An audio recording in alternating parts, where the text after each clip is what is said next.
Farmers know their land better than anyone. Every hill, valley, pothole, and fence line has been encountered before and probably will be encountered again.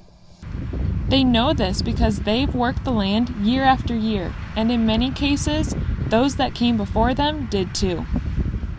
Well, my family's farmed in this area for about 150 years. So obviously sustainability is something that we're trying to do not only functionally in the field by the practices we use, but financially, and want to leave the farm and the land in better shape for my family for the next generation. Iowa farmer Ben Renchie is taking part in a research trial with Indigo Ag to learn more about how cover crops can be integrated into his operation on a large scale. For many farmers, being sustainable means incorporating in practices that aid in improving the health of the soil. This trial is specifically looking at when to apply cover crops to an operation and which application will be the most effective. When we put the cover crop seed on, first of all, it's our effort to research our production model, how we grow crops.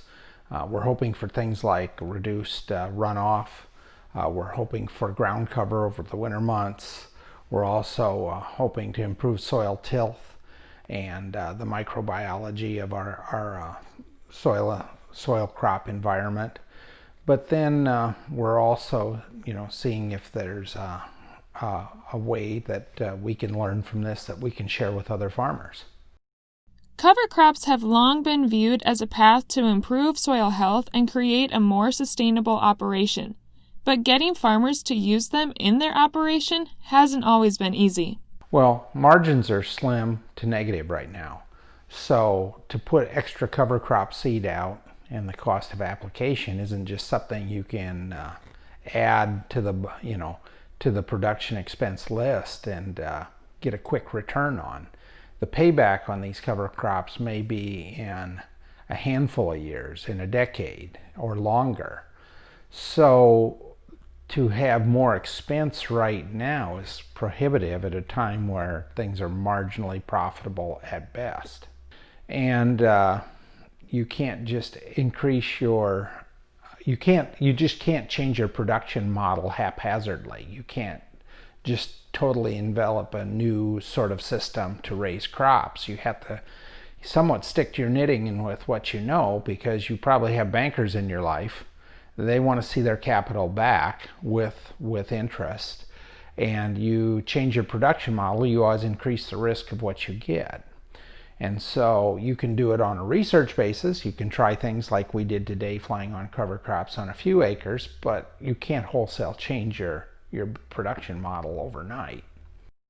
There are a lot of decisions a farmer has to make before adding a new practice or method to their operation. Farming is a risky business, and farmers want to make sure they can see a return on their investment before they go all in. Programs like Indigo's trial are not only studying the most effective ways to use and apply cover crops, but they are also studying the effect cover crops have on crop yield, organic matter, and soil carbon levels.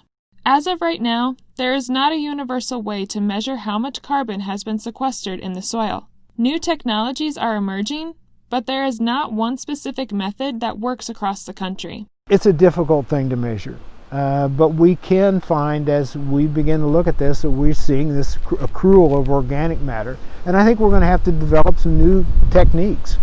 We measure a lot of carbon exchange between the soil and the atmosphere by measuring just the fluxes going in and out. And so we can see, that here's what's really going into the soil. That's actually a pretty good measurement in terms of looking at this. It's also expensive. But we can begin to think about different measurement techniques going on, and then we see that as well. It's important to note that soil measurement depends on soil type, and each type of soil has a different rate to which it responds to releasing and capturing carbon. According to USDA's Natural Resource Conservation Service, there are approximately 479 soil types in Iowa. In a country with 50 different states, each with their own climate and environment, how can we measure carbon in soils accurately and consistently?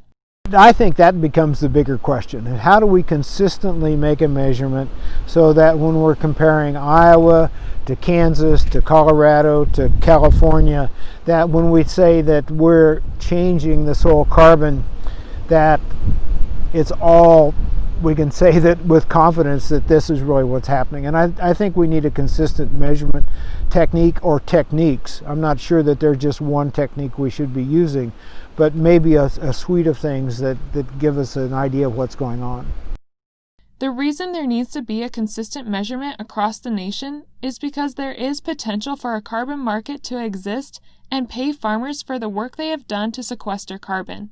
But if a standardized measurement is not defined, it is hard to determine how much money a ton of carbon is worth, especially when comparing a farmer sequestering carbon in Iowa to a farmer in California. It's a complex topic: sustainability, soil health, cover cropping, and measuring carbon in the soil. Farmers can play an instrumental role in sustainability and climate change.